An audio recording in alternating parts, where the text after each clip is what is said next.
The Columbus Metropolitan Club was founded in 1976 by 13 women leaders who wanted to be included in the community conversation. I am Sally Bloomfield, and I was one of those 13 women. Having been left out of men's clubs that focused on community issues, it was a priority for us to make the club 100% inclusive. Today, CMC presents public policy forums every Wednesday at lunch with average attendance of more than 200 people. I'm Tony Bell, and I frequently attend forums, which are open to everyone and present relevant, current, and newsworthy topics. I'm grateful that CMC is nonpartisan and presents many perspectives on every topic. I'm Jane Scott, President and Club's Board of Trustees. All right, let's begin by meeting our newest CMC members, Paula O'Reilly with Accenture, and from WOSU Public Media, Marcus Charleston, Ann Fisher, Dana Mack, Alexis Perrone, and Katie Quickle. Welcome to CMC.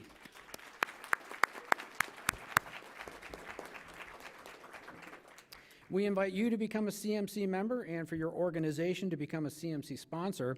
On the back of your forum flyers on the table are organizations that provide the not-for-profit Columbus Metropolitan Club with half its annual revenue. To join this list of generous sponsors, please see Jane Scott, Jane wave, and Lainey Cuthbert. Lainey, back at the back. Oh, there you are. All right. Today's forum is supported by the Columbus Dispatch and sponsored by the United Way of Central Ohio. Today's forum partner is the Columbus Council on World Affairs, and our live stream is presented by the Emergency Response Fund of the Columbus Foundation in partnership with the Columbus Dispatch. Let's thank all of our sponsors for today's forum.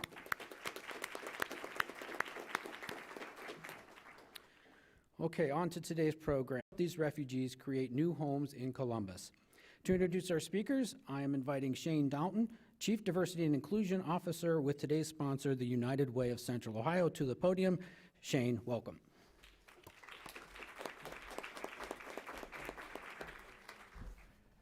Thank you, Doug. So first, I want to thank the Columbus Metropolitan Club for bringing to bear issues, trends, and conversations that matter here in our community. United Way is sponsoring today's forum as a way to remind us that we are a community of diverse and talented people. And I want to lift up the reputation that we have right here in the city of Columbus for being a welcoming city. And some people may ask, welcoming for who? And my response to that is welcoming for everyone. The most recent announcement of Afghan settlement is a local reflection of who we are and who we are becoming. Diversity is our advantage because we're not all the same. Equity is making sure everyone is treated fairly and has access to opportunity. And inclusion is providing a sense of belonging. So today is our opportunity to learn more about the efforts to welcome and settle Afghan families. So let's welcome today's speakers. First, we have Norgul Dada, President of the Hidayah Institute and Senior Engineer at PGM Interconnection. Second, we have Nicole Ghazi, Executive Director of Muslim Family Services of Ohio. Third, we have Nadia Kasvin, Founder and Director of Us Together Incorporated. And finally, we have Angela Plummer, Executive Director of Community Refugee and Immigration Services. And our host, Yilan Chung, Immigration Reporter for the Columbus Dispatch. You can learn more about today's speakers in your forum flyer. Yilan, we look forward to today's conversation. The podium is yours.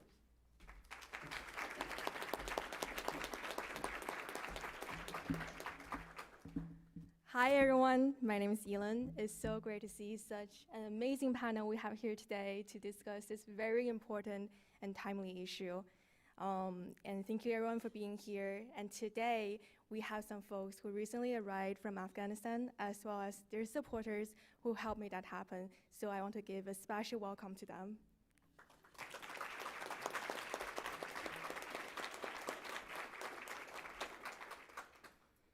I'm sure everyone here is familiar with the U.S. military withdrawal that completed at the end of August, which marked the end of the 20-year-long war in Afghanistan. And we heard reports from Afghan families and people involved in the process just how chaotic the situation in Kabul was. And we can say that similarly chaotic was the process of trying to figure out how to take care of the Afghan families who were able to escape to the United States. Over the past few months, the State Department and its local partners have been scrambling to come up with a resettlement plan. And 2 weeks ago, and they often had to adjust their course of actions in order to respond to the ever-changing situation on the ground.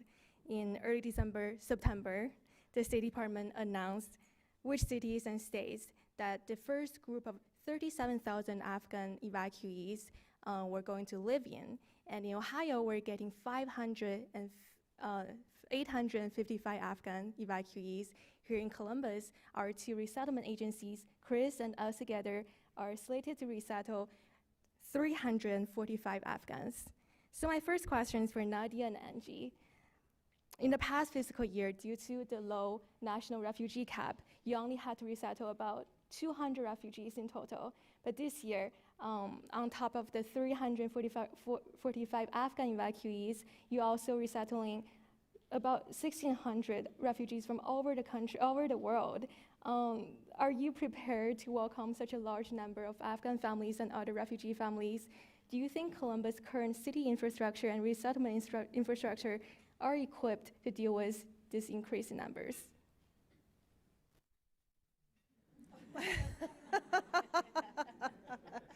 Well, we've been preparing for that for months. And we hope that we would see new arrivals coming gradually to our city since June, July. That didn't happen, but we've started seeing people coming in September and October, and we already know so many families are placed with our organizations to come before the end of the year. So we've been preparing, but you're never prepared for such a rapid kind of arrivals. We definitely had consultations with all the stakeholders here in Central Ohio, working with schools, with the county, with the City of Columbus, with City Council, reaching out to landlords, and there are definitely some challenges. And one of the challenges is housing. We already live in a very hot housing market. It's very difficult to find a new apartment. And we deal with challenging of trying to talk landlords into renting apartment to people who don't have a job yet, who don't have a social security card yet, who can't demonstrate income. Rental history, background check, though refugees are the most screened and vetted immigrants that come to our country. And one of the important things that happened recently is that we partnered with the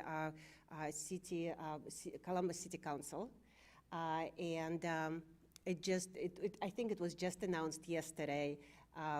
Councilmember Remy sponsored legislature creating the first ever Afghan neighbors fund, rental fund, so that our both organizations are partnering with the City of Columbus and Columbus City Council to have a fund put aside so that we can have assurances for landlords. And the default rate for our clients is so low, we hope never use that, but just in case to have confidence among landlords so that we can do that. Angie? Yes, I agree with everything that Nadia said. The accelerated pace of arrivals is definitely a challenge because we have certain standards. We don't want this to be a mill. We want it to be welcoming and to provide quality services. To give you some context, pre-Trump administration, we resettled in the neighborhood of 900 people for a fiscal year. Then that dwindled. Last fiscal year, because of COVID and because we hadn't rebuilt yet, for FY21, we had 109 people. half of them came in the month of September. So the ramping up started in September, even prior to the Afghan crisis emerging. And so now we've been asked to commit to serve Afghan evacuees, and we've committed to 250. Again, this will be a very accelerated pace. They're trying to move people off of the military bases very quickly, and we want them to be off the military bases, but we want to be able to do a good job and welcome them. But the critical piece has been housing, and so this new fund that City Council is helping with is meant as a last resort, but to literally open doors to us with landlords so that we can find homes for people. Thank you very much. And yeah, the housing challenge, I want to discuss a little more later. But right now, can you break it down to our audience? Exactly what kind of services are you offering the Afghan families? What kind of benefits they're entitled to during the 3 months long resettlement process?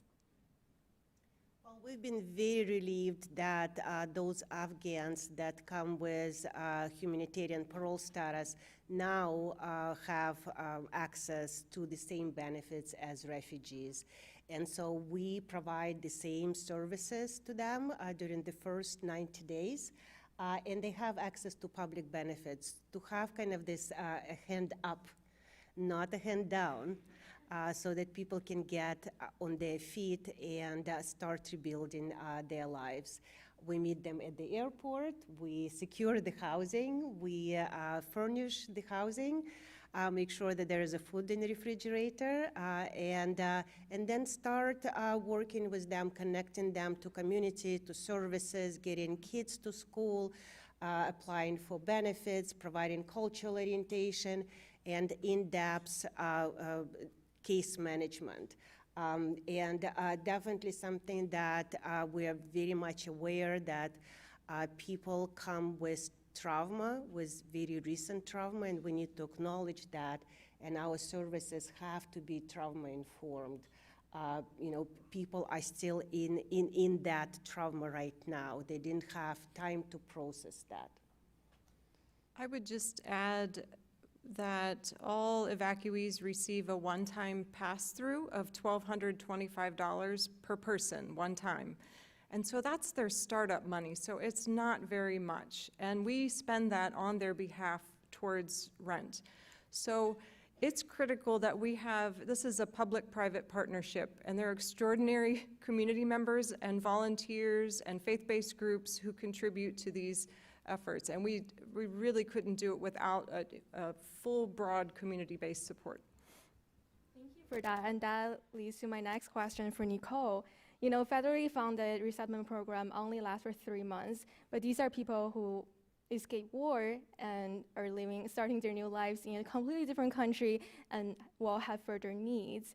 And I know that your organization helps do casework for immigrants, refugees, and other residents with a variety of issues, including food, housing, language, and you also help them tackle harder issues like mental health challenges and domestic and family violence. So can you tell us a little bit, what types of longer-term challenge do you expect some of the Afghan families are going to face when they try to adjust to their life in Columbus that might be beyond the scope of what the resettlement agencies are able to do? Sure. So our services kind of come in. I kind of describe us as sort of either the bench team or the safety net when refugees come in. So when that initial pass-through money is gone and we still need a rent payment, that's where my office may come in. We distribute within the Central Ohio area. We're one of the largest distributors of the Muslims community zakat funds. And so we do a lot of due diligence. We are ready to pitch in because sometimes 3 months, 90 days is not enough to find a good job. And when the bottom falls out, we're also there. Basically, we are able to provide some additional financial supports. We're able to do food support. What we try to define ourselves is we do not want to step into that case management in the first 90 days. Anybody who's familiar with systems here will know that if somebody comes to me and says, I don't have my my food stamps, my benefits aren't coming through, can you take me down to Job and Family Services? If I go ahead and put in another application, it bogs down the system. So we try to maintain really good communication. We find out when did you arrive, who's your caseworker. We try to have that open line of communication to make sure, and also reassure them that sometimes it is just a waiting game. We can provide emergency food supplies, and we are doing so already. We will deliver, and we do that throughout the city, and that is some of our normal services. And I also say that I am very honored. I sit in a very privileged seat that no matter, I knew the founders of the organization I represent here today. It was founded in 1993 by 3 Muslim women. I am not one of the founders, but they are all friends of mine. I can tell you unequivocally that I have seen refugees, I have seen births, I have seen deaths. I have cried at their funerals, and I have held their new babies. I have seen generations now welcome their grandchildren, and it is something that gives back to me beyond whatever it is we give to them. I always tell them that you are home now. Wherever you come from, you will always miss home. Everybody, I'm a transplant to Columbus, everybody misses home. But you are home now, and my office is open to you all the time. So we are basically that safety net 2 years down the line, 4 years down the line. We've had families that have survived horrific traumas outside of the U.S. and also have a horrific trauma maybe happen to them here, that we are able to provide that safety net and that reach. And not all of our clients are Muslim. That is not a requirement to benefit from our services and our case management. And we have always been open to helping. A number of the caseworkers from Us Together and Chris can tell you that we will take referrals from any of their clients, regardless of where they may hail from or what their religious preference may or may not be. So we look to partner in certain ways, but then we have a very, very long-standing relationship. We do citizenship classes, we do basic immigration paperwork for free, we do ESL classes, we have a women's empowerment program that before COVID hit was really doing some phenomenal work with some trauma-informed care. That's just really critical. We do homework help because online schooling really absolutely decimated refugee families. They were just not able to do remote learning. So we opened up, I say, for the past 18 months, we haven't been closed a day. I don't know how, but we've been able to make it work because our families need that in-person connection. And thankfully, we've been able to provide that safely. And we look at sort of those long-term needs. When somebody loses a job, it's not so easy to go back to their original caseworker, but they can come to me for job applications and workforce development skills a year, 2 years, 5 years down the line. Absolutely. Thank you very much. And now I want to talk a little more about people who are still in Afghanistan, because only a small portion of people who want to leave were able to leave. And I want to turn to you, Norgo.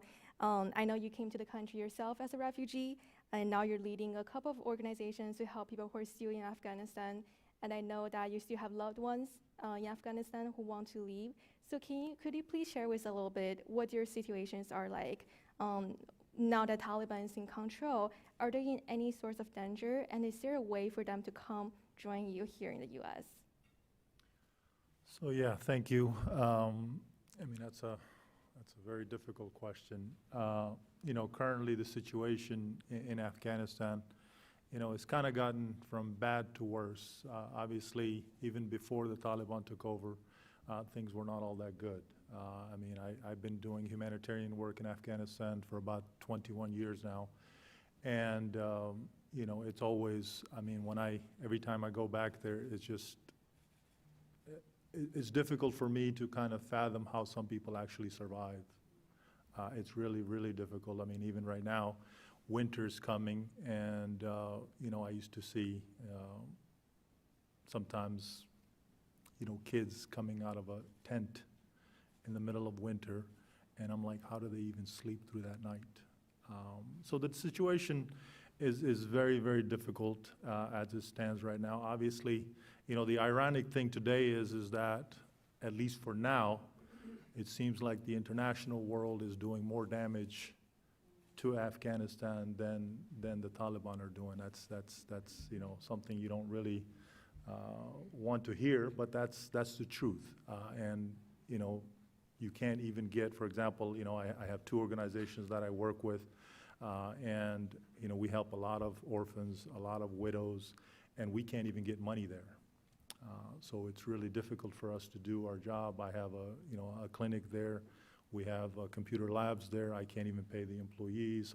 So that's not, you know, something that the Taliban are restricting us. It is really the international world where all the money is frozen. So unfortunately, I'm not on the ground, but I talk to obviously folks who are there, and it's almost like, you know, the pause button has been hit, and people are just in a state of confusion. They really don't know what to do, and then obviously people wanting to leave, you know, that's adding also to the confusion. So, and you know, we've been grateful. I mean, I have a big family here, actually. Someone asked me, you know, how many Afghans are in Columbus, and I told them, well, about 150 of them are my family members. So, and we've, you know, as you mentioned, I've come here when I was 10 years old. I mean, you know, very welcoming. I mean, that you know, I can still kind of think back and visualize the welcome we had. Even at that time, there weren't that many Afghans here. There weren't really many people from different nationalities here, but still, the Columbus community, you know, the way they welcomed us and brought our family in, I mean, it's just amazing. You know, we stayed actually with an elderly couple for a week until my brother was able to get us an apartment, and I still remember how she, I mean, it's just like she was my own grandmother. I mean, just amazing treatment that she gave us. So, you know, there are family members, some of my family members have been able to get out. I mean, we actually have a few members currently in Doha and in Abu Dhabi, you know, going through process. So there are some of our family members that are going, able to come out, and obviously, you know, there are many more in the queue. But my, you know, main concern obviously is trying to help the people who are there, trying to find ways where I can get money there, where I can continue to provide, you know. We sponsor, between the two organizations, about 900 orphans that basically depend on every month on the food that we give them. They really have nothing else. And even, you know, the families that they live with, you know, need that to continue and being able to at least have something to eat. That's really interesting. And do you feel like the U.S. government handled the evacuation process in a sensible and efficient enough way? Oh. Wow, okay. No, I mean, obviously, I think the answer is clear, but I'm just trying to figure out how to answer it. Yeah, I mean, everything, you know, from this whole, actually, this goes back to the last two and a half years of them, you know, sitting down and talking with the Taliban, kind of excluding the Afghan government. I mean, I used to tell people, you know, when I prayed at night, when these negotiations started, my prayer was that there be some joint government, even though I didn't like the previous government and I don't like the Taliban. But I was hoping, just like the Democrats and the Republicans, they don't like each other, but eventually they find ways to work. So I was hoping in my mind that, you know, if maybe there's something that is a, you know, some joint government, they'll able to maybe, you know, have some functioning government, because obviously the old guard, they at least knew how to work with the Western governments, and these guys coming in. So, you know, I don't think they handle it right. I think, you know, it was really poorly timed. I mean, again, you are the superpower of the world. You had so much resources. You also had so much other NATO allies who were there, you know. So it's really, I don't know if, I don't think, you know, I'm an electrical engineering and a planner, so we plan for the grid. So I don't really think they really planned anything, you know, and unfortunately, you know, from you know, the situation and the resources the U.S. has, I would have hoped, at least they should tell me we didn't have a plan. If they said we had a plan, then that's really bad. So I think it was handled really, really poorly. And but you know, we have to move on, and we have to now work with what we have. Right. And I want to talk a little more about the status of the Afghan evacuees. And I say evacuees and not refugees because technically they don't have refugee status. So instead, they came here through a rarely used program called humanitarian parole that allows people in actual ordinary circumstances to come to the US without a visa. And I think it's important to know that everyone who is coming here needs to go through rigorous security and medical screening, including receiving their first dose of the COVID-19 vaccine before heading to their assigned location. And for the next question, I would love to hear from all of you because you all have different roles in this. Is there anything more that the federal government, the state, and the city can do to better support Afghan parolees and your work? Yes. Starting with the federal government, the Afghan Adjustment Act is very important so that those who came with parole can get lawful status here. Otherwise, all of those people will have to apply for asylum, which is incredibly backlogged, or have to renew that status every year. So that's of profound importance. So if you have an opportunity to talk to your elected official, the Afghan Adjustment Act is something that would help tremendously. On the local level, we talked about housing. I mean, that's critically important, getting people getting those apartment doors open. So that's been very welcomed. The state is talking about helping with rental assistance as well. So things are starting to line up. We certainly have many employers that are eager to be connected to parolees because of the labor shortage, and so we're in a good place in terms of the job market, so I'm optimistic there.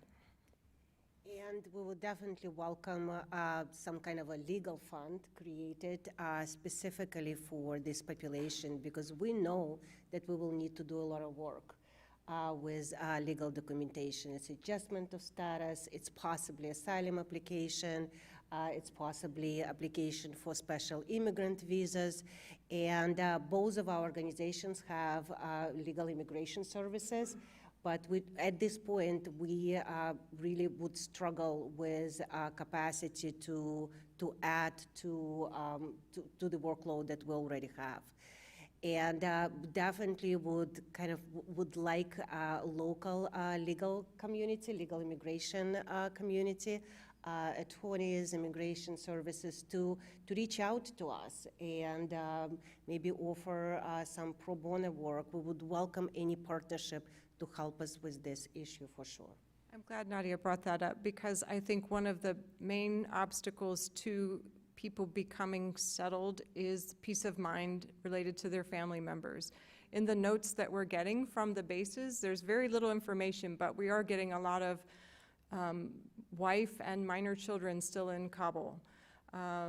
Someone else is abroad. So everyone has questions about their family members, and we need to carefully analyze their individual situation to figure out how, and if there's an answer. I think that's what's been most frustrating is, I've been doing this a long time, but I don't feel confident in my answers. How can we get someone out of Kabul? I don't know. That's a complex question. Should we file humanitarian parole applications for people still in Afghanistan? I don't know. Nicole? And beyond basic, very uncomplicated legal services, we do not dabble in that. But we do know that people are coming to our doors and asking these same questions. So yes, and we kind of lean into our community. We are open to working with anybody who can help these families, get some answers and get on that road to, a permanent residency here. And then of course, housing. I can't emphasize enough, I don't know what the answers are. It's not even a matter anymore of paying for housing. I say the case that comes to me that just needs a rent check, I don't care if it's 4 months worth of rent, is the easiest case on my desk. It's finding these places, and not substandard housing either. We do a lot of landlord mediation, a ton of landlord mediation. We talk a lot with our clients about landlord-tenant. Of course, legal aid is a phenomenal partner in that. But yeah, housing is a real crunch for everyone, and we're feeling that pinch. And I definitely would add to that, we are resettling big families. 5, 6, 7, 8, 9, 10 people in a family. We don't build enough, period, but we definitely don't build enough apartments, 3-bedroom apartments, 4-bedroom apartments. We definitely would love to talk to smaller landlords who have houses so that we can place our new arrivals in houses and they have enough space, they have backyard, they have, so they're not in a crowded situation. We often have to look for 2 apartments that are next to each other so that we can put a family of 10. It's very challenging. So we definitely need everybody's help. And I'm sorry, before I let you speak, Nico, I have a follow-up question. I know that your organization gets a lot of its funding from private groups, but I'm sure you know that a lot of similar community organizations that serve immigrants and refugees in Columbus have been struggling with funding cuts. And for a lot of them, their situation is pretty similar to yours. A lean team has to handle hundreds of cases every year. Do you feel like local social service groups have been getting enough government support to carry out the kind of work they do?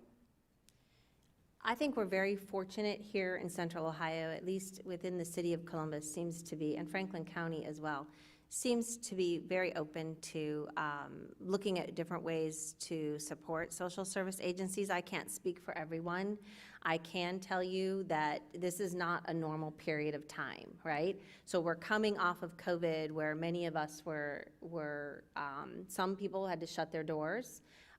We chose to stay open and absorb some operating costs.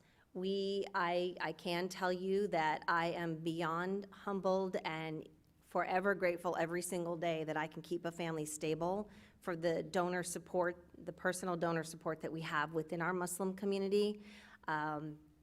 It means and it speaks a lot that somebody trusts us to distribute what is a religious obligation for them, our religious obligatory charity. They're trusting my organization to vet these cases and to make sure that we're doing due diligence. And we take that very seriously. But I also know that many social service agencies are totally reliant, less on donor support and on grant funding and that sort of thing. And we do also receive good supports via grants as well. Is there ever going to be enough money for a perfect world? No. Would I love to do a lot more? Yes. And I think every director of a social service agency would say the same thing. But I can tell you that both Franklin County and the city of Columbus, I think they do listen. And I think they are relatively supportive of what social services means for our community across the wide spectrum, not just for immigrants and refugees, but for a vast variety of social needs that are out there. Thank you. And Norgo, now it's your turn. I know you came from Afghanistan about 3 decades ago, and obviously things have changed a lot in the past 35 years. But can you share with us a little bit what it was like when you first came here? Was there any assistance or support that you wish you had and you hope that people who are coming here today are going to get? Yeah, so as I mentioned earlier, obviously my experience and our family's experience was a little bit unique because we had some family members here even at that time. Actually, my uncle came here in the 60s and he studied actually in Wisconsin, and then he came here to Ohio State University. So we were in a little bit of a different situation that we had someone to get us the support and get us started. Obviously my parents, they did not speak the language, so, that was a little bit of a challenge where, as getting homework help or getting assistance, with school and all that, they weren't able to do that. But the good thing was we actually, my brother rented an apartment that was close to one of the oldest mosques here in Columbus, which is the Omar Mosque. And so we were able to kind of get some tutoring and mentoring from there where our parents could not provide that. So I think, there are a few things that, someone coming into a new situation needs. Obviously for the kids, you need some kind of a mentoring, some kind of homework help, which I know Muslim Family Services, they provide. So I think that's one of the key things for the kids, because for us, we can adapt easily. I mean, like I said, we pick up the language easily. Obviously, it's a new culture, but still, for kids, things are easy, but they need that direction when it comes to school, and the parents need help in registering their kids. So that is something that is critical. And then for the adults, it's a little bit of a challenge, obviously, knowing my father and the difficulty that he had, but the main thing, obviously, is, as you had asked the question earlier about the government, assisting or making things easier. So the first thing is, if there's any way that we could make the refugees feel more of a sense of I guess that they don't have to worry about their status, that, that's really the biggest, worry they have. Am I going to be able to stay here? Do I have to file something else? And then obviously family member back home. So that is, one of the key thing to making things a little bit more comfortable. And then job. Once they are able to find work and able to provide for their family, because one thing I know about Afghans, and they're very proud, they want to be able to provide for their family, they want to work, but obviously coming into a new situation, a new environment, it's at times very difficult. So obviously these are great organizations, and we've, I have 150 family members, and I've told Angie, anytime you guys need help, anything that you need, we can provide that support, and we are, basically a fabric of Columbus. I don't consider, my son, he's sitting here, he's actually at Ohio State University, so all of us, have many generations and are currently, in our third generations here, so we've loved it, and this is our home. That's great. And I'm sure that there are also some native-born residents here who are wondering, who want to know how, the fact that we're starting to get more families from abroad again is going to impact your lives. And Columbus has always had a sizable and diverse immigrant refugee community. Can you tell us a little bit about, in what ways have new Americans changed, transformed, or contributed to the city life here? Anyone? Well, we're younger. We work, we start businesses. And yeah, in 2015, actually, our Chris and us together, in a partnership with the City of Columbus, released a report, a study on impact of refugees in Central Ohio, and this is exactly what we found. We found that people are as educated as native-born. We found that refugee population is younger, have more years to work, and we start businesses 2 times at the rate of somebody who was born here in the United States. So we have very driven populations, we have very entrepreneurial populations, we have people who want to succeed for themselves and for their children. And I think this is not new. This is what made this country unique and continued to drive innovation. New people, new immigrants, refugees coming to this country with this drive. And we want to contribute, we want to give back. I myself came as a refugee 28 years ago, and the story of my family, the story of success.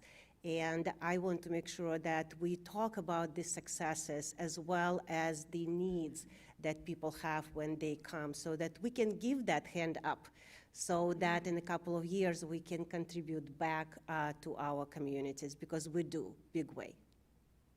Thank you for that. And now we'll move to questions from our live stream and in-person audience. It's CMC's longstanding tradition to take audience questions, and Jane is curating questions from the live stream audience, and for our in-house audience, please join Jane at the microphone. And please keep your questions brief and to the point. Jane, what is our first question? Well, thank you very much. Anyone who has a question, just come up and we'll do live stream and in-audience questions. I have a couple of questions that are very similar, so I'm going to combine them. Jennifer Parsons and Nathan Young both have questions Jennifer's question is, if we want to give money or household products to help furnishing, housing these families, is there a consolidated fund to give to, or should we donate to individual organizations? And where's the best place to donate actual household things and or furniture, dishes, clothing? And Nathan's question is very similar. Can the average folk host Afghan families for a short-term stay, 1 week, 2 weeks, 1 month, et cetera, or until more long-term accommodations can be found? Yes to both. We welcome new hosts, and we would love to develop relationship with both communities and congregations and individuals. We cannot do this work alone. Both Chris and us together provide services well beyond first 90 days.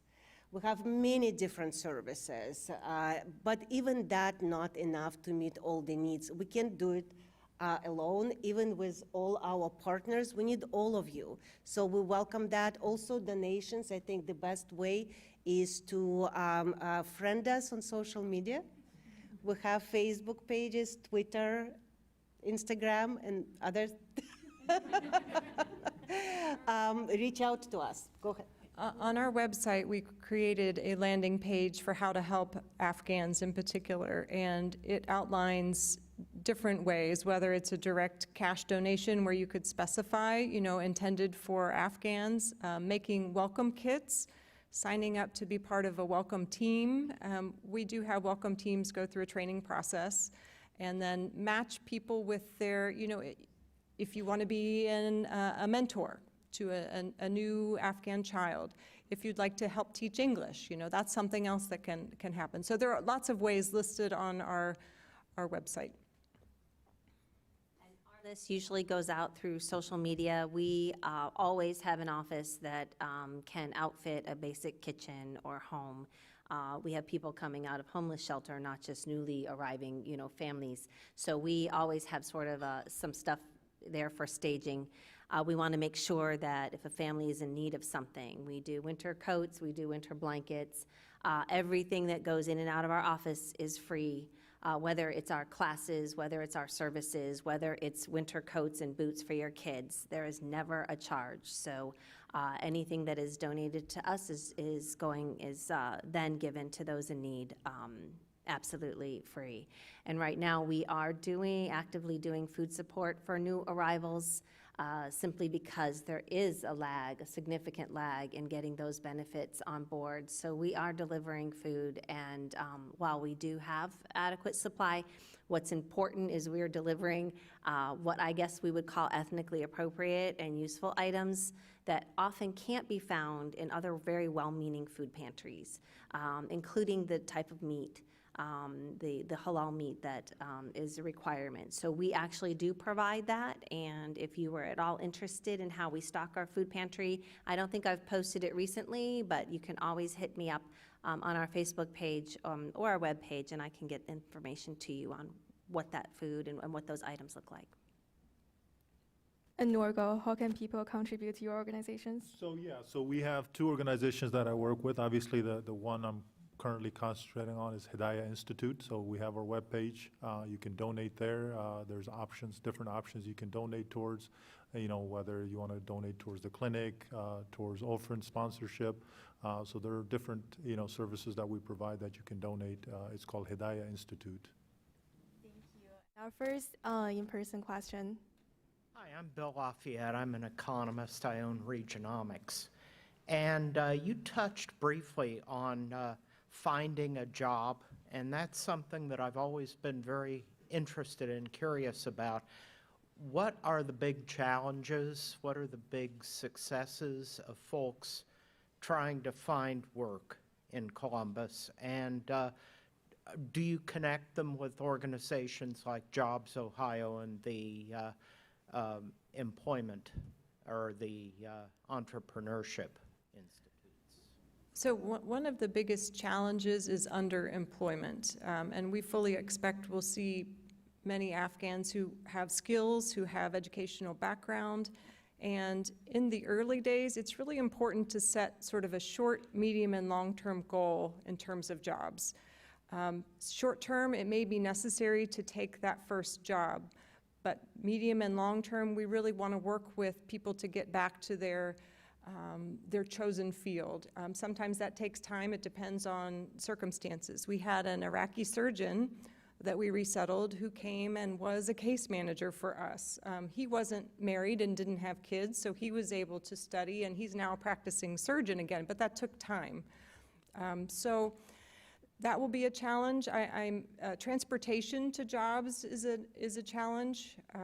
You know, we don't have the kind of infrastructure. Maybe we will with new things going on in Washington, but we certainly have seen employers more willing to even provide transportation, so that's a wonderful new development as well. Yes, and one of the recent challenges that we're seeing is that, especially for Afghans arrivals, it is on those military bases while they go through the process and applications that they apply for their Social Security cards. And there is a significant delay. We meet people at the airport, we sell them, and we're still waiting for weeks and weeks for Social Security cards. They have the employment cards, but they don't have their Social Security cards yet. So that could delay employment. But people are ready to work. Both organizations have very high rate of placing people into employment. And now that I kind of have a stage, I want to ask employers to look beyond the position that a refugee is in right now and recognize a talent that might be there, like it happened in our family. When my husband started working second day after arrival, and his employer recognized his talents and promoted him very quickly to other position, and the company benefited from that. So don't just look at people in the position they are in. Talk to them and ask questions. Try to learn more, because there are skills and talents beyond that particular position. We have two questions. Again, I'm going to combine. Karen Timms, do most of the refugees speak Dari? How many are fluent in English? And the second piece of that is there a particular neighborhood that the Afghans are being settled into, or is it pretty much broad across the city? So two questions. So far, the ones that we've resettled more speak Pashto than Dari, but there are a significant number that speak Dari as well. The northwest side of Columbus is where the existent population mostly lives, at least those more recently arrived, recently meaning 2014 and more recent. So that's where we've been looking for housing in particular, so that they can be closer to community members and family. Thank you. And our next in-person question. Yeah, first of all, greeting and welcome to member of leaders and all audience. My name is Qais, and I am one of refugees from Afghanistan. And I'm civil engineer. I work with U.S. Army as a civil engineer. Now I'm here. I'm very thankful for two organizations that they help Afghan people, especially us together, that they help me and they accept me and they help me every day, especially my caseworker, Mr. Sande and Ms. Habi. I have one question. My family lived in Afghanistan, my wife and two children. If any way to help me and get my family.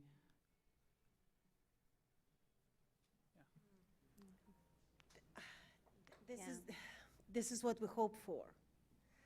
Because usually when we resettle refugees, we immediately help them to file family unification based on their refugee status. Our Congress needs to act so that people can adjust their parole status to a refugee status, and then we can definitely help.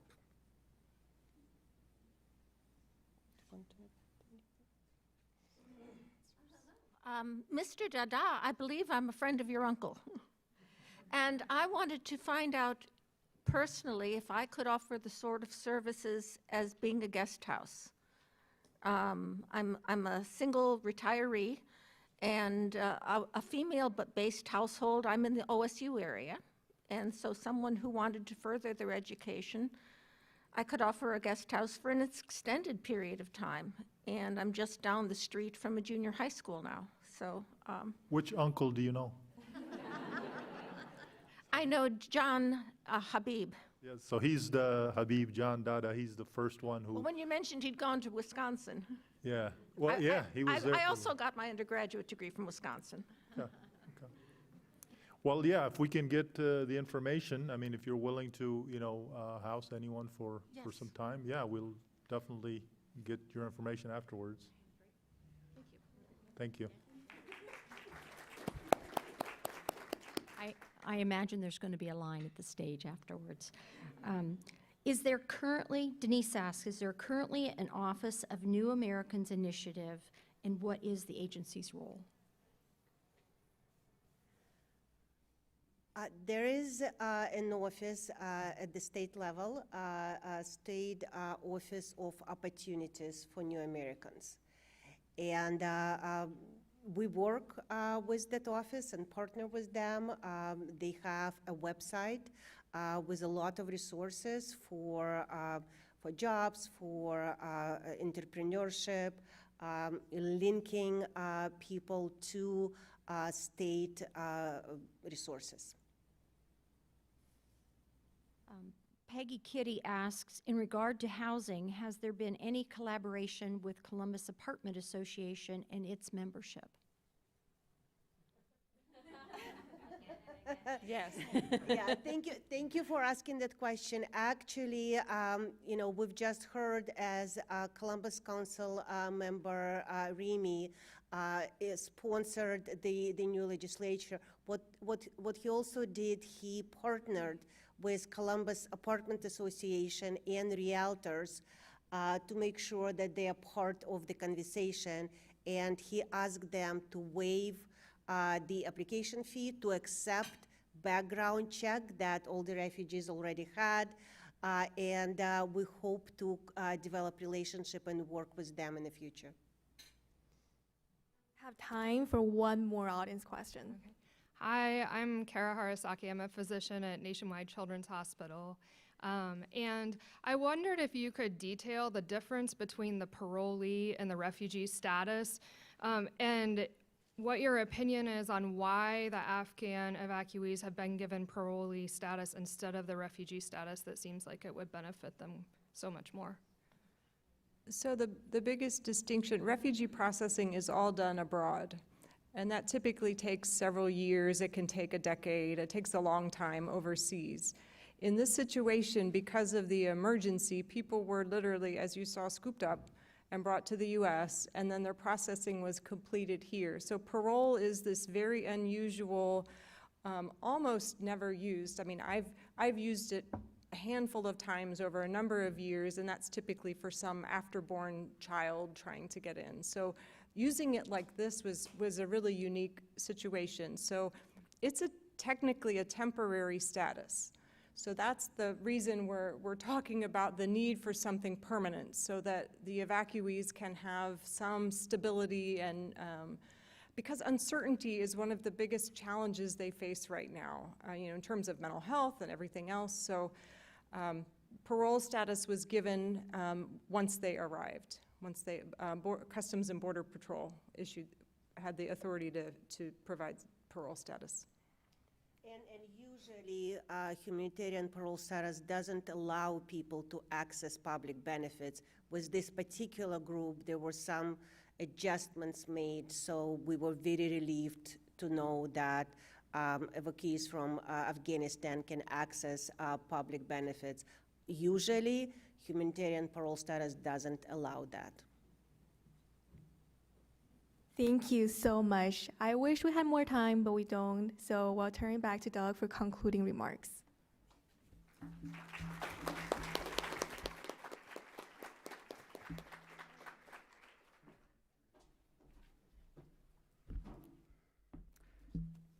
Well, I hope you found today's forum intriguing and fascinating. Thank you all for joining us today. Please join us next Wednesday as CMC presents Now in Session, Behind the Curtains of Ohio's Supreme Court, with an extraordinary panel featuring 4 justices of the state's High Court. Thank you to our online virtual seat patrons and to the Columbus Dispatch for supporting today's forum.